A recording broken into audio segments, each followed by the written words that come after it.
Shit. Another checkpoint. You're gonna have to find another way around. Security's too tight here.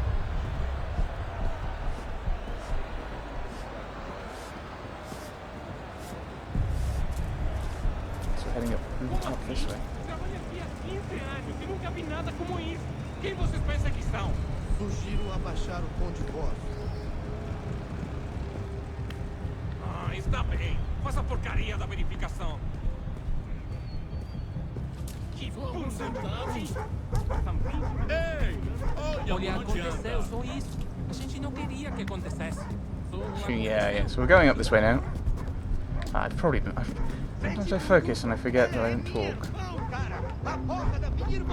Go from here then. Oh, this way. A gente se ama. Pronto, tá aí, tá dito. A gente se ama e já faz muito tempo. Right. Almost there, Desmond. She's just on the other side of the stadium. Other side? So this bit is eminently preferable to the Manhattan bit because this isn't about heights. I like not having to freak out about heights. Heights are not my favourite thing. You may have noticed from when we were in Manhattan.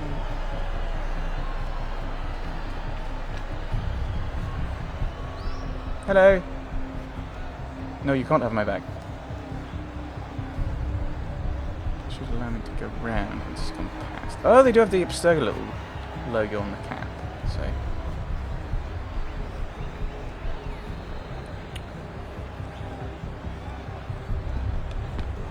What do you mean I can't go through here? Can I not? What do you mean I can't go through here? Use the catwalks to get across. Oh, right, okay.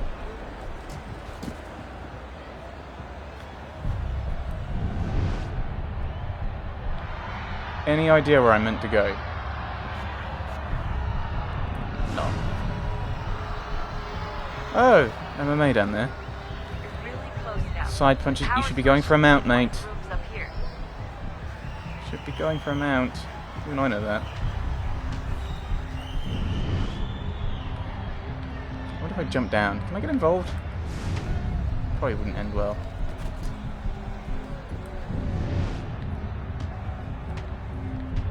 I'm going the wrong way, I'm sure, aren't I? Should I not be going that way?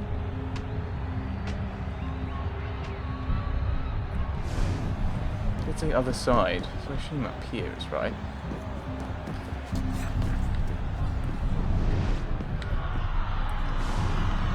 Yes, because I can't go up any other side. I could go up. No, I can't go up. No, so yes, this is the way I'm meant to go.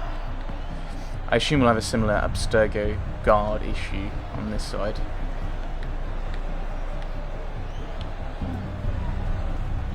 Okay, there isn't. Or if there is, the game's being exceptionally mean. Oh. Hello, Cross. Hey! Yep. Desmond.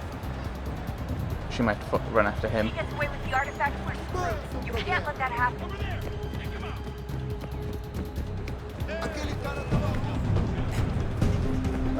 Right, okay, I can be detected now. That's good, because I'm going to be anyway. Some guys just missed me, like. Ah, no.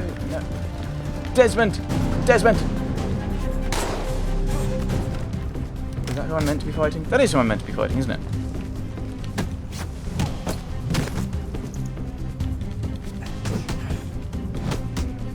I was countering. Oh, hey, thank you.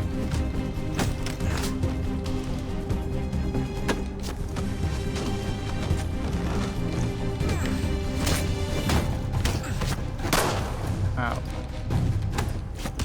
I thought oh, right, you're more resilient there. You're the more resilient one, are you?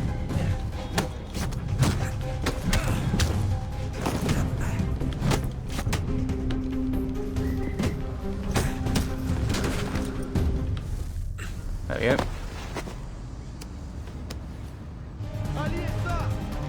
How is that a bracelet? Better move. Okay, head for the metro. I'll hold the train for you. Thank you. Thank you, Rebecca.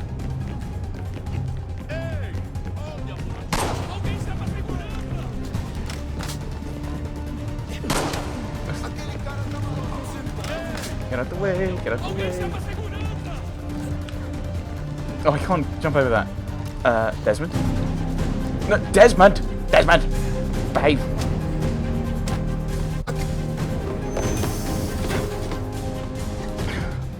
Tough break, I almost missed my train home. Whew!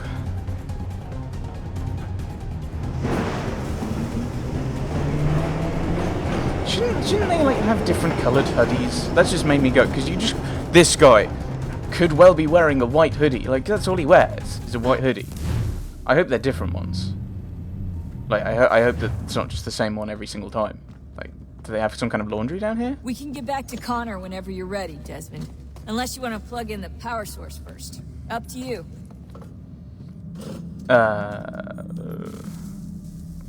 This is really weird, because it's something like... it's another game I've played a while ago. It was the Spyro series, actually. Where, in-game... Like, in-game... with Connor... I'll go and plug this in, is what I'm doing. It looks really... cool seeing them. Because they actually look like...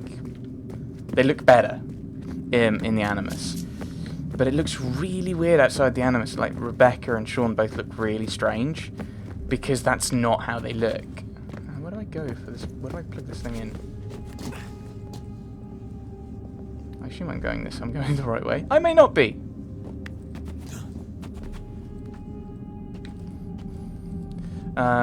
So yeah, Sean and Rebecca are both a bit.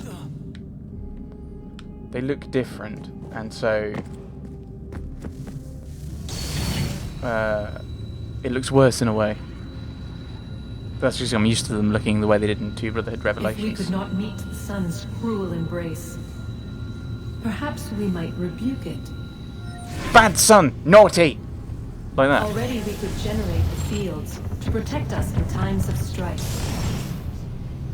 But these were small and simple things. To replicate them on a scale the size of a world. We lack the energy to make it so. Half the world, they said then. It is better than none at all. We tried. Again, we failed. A quarter, they asked. Even this we could not do. A sixth, an eighth, a tenth, they cried. The answer was still the same. Perhaps in time a city might be spared. But it was time we did not have. So we moved on.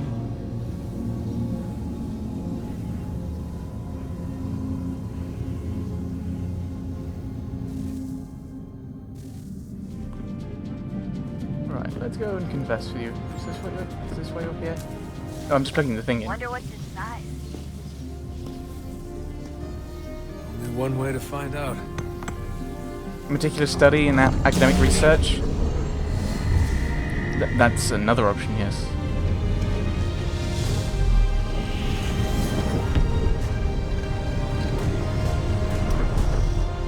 I did a thing! Woo! Ooh, another door. Let's go investigate. How do I hop down? Can I hop down? I hit an invisible wall! Woo! But we opened a door.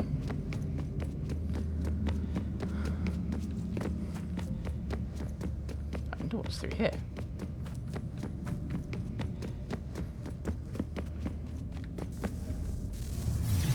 What is a fact? Is it fixed? Immutable? Yes.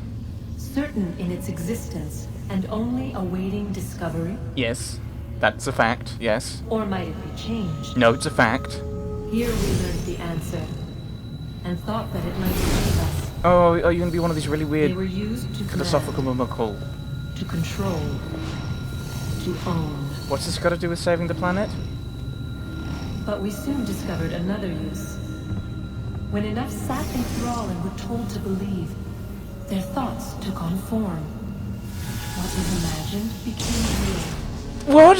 How does If 100 minds could wish away a wall or create a tree, what might 1,000 do? 10,000? More? Might we change the consensus and will the threat away? We resolved to send one into the sky where it might illuminate us all. Once placed, a sentence would be uttered. Make us safe. In this way, we would change the consensus. We would save the world. You'd brainwash everyone. But it never came to be. We sent a dozen of them skyward, but there was no way to maintain control, to direct the beam, to enthrall the world, to speak the words. Though this was strange and dangerous, what we tried next was worse. Oh, what?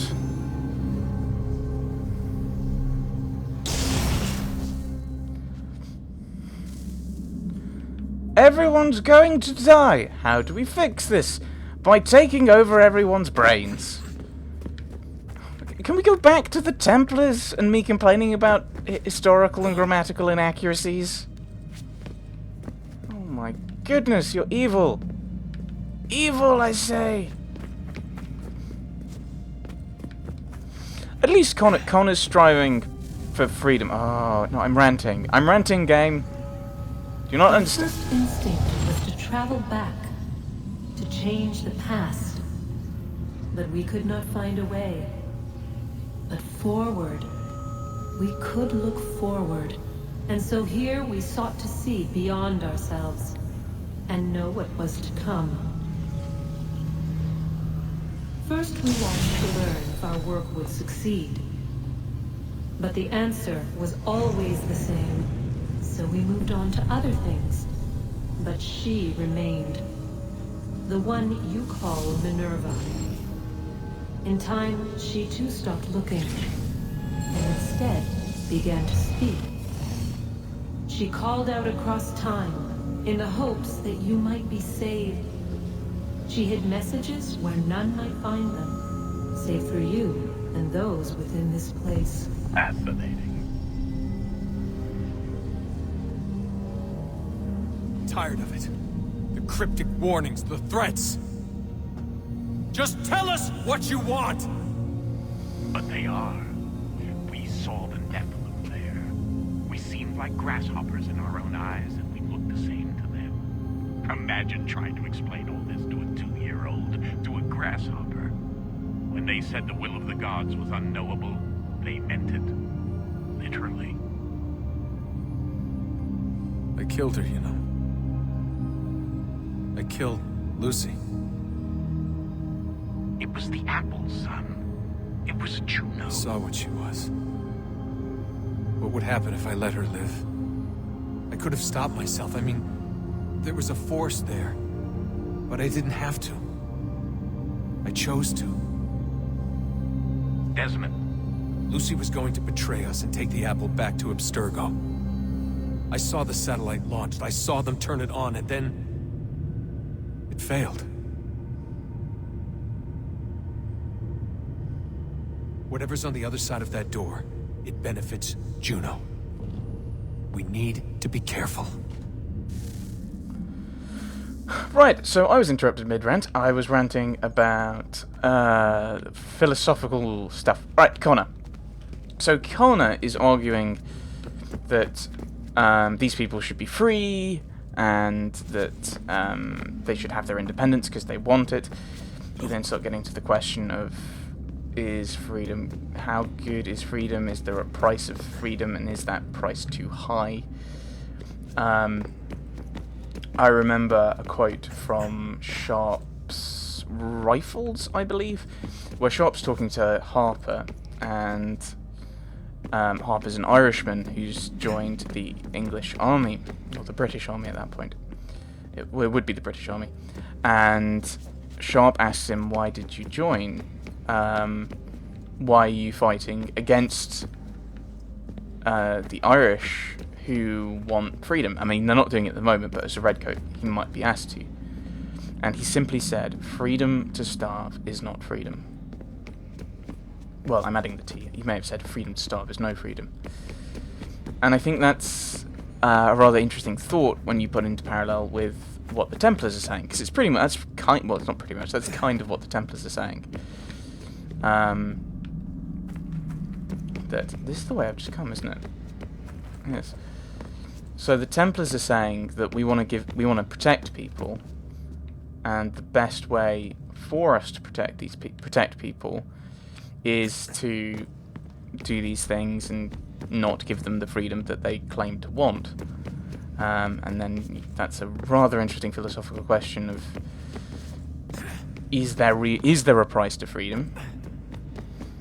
Constant vigilance, you know, apart from that one. And is that price too high?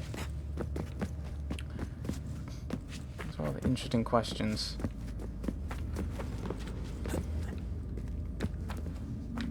Says a guy who's saying that mind control is evil even if it saves the entire planet and everyone on it. So, there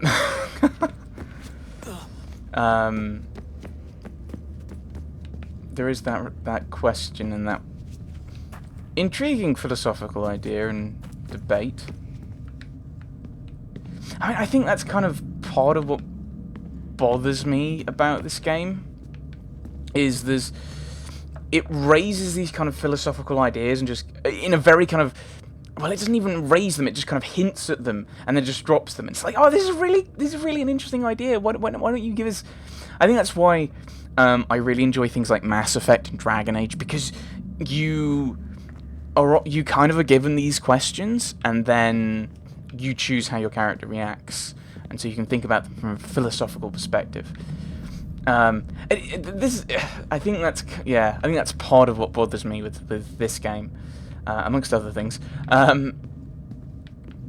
In that there's things that really kind of make me think, and then there's things like you put an apostrophe in its, as in the possessive rather than it is.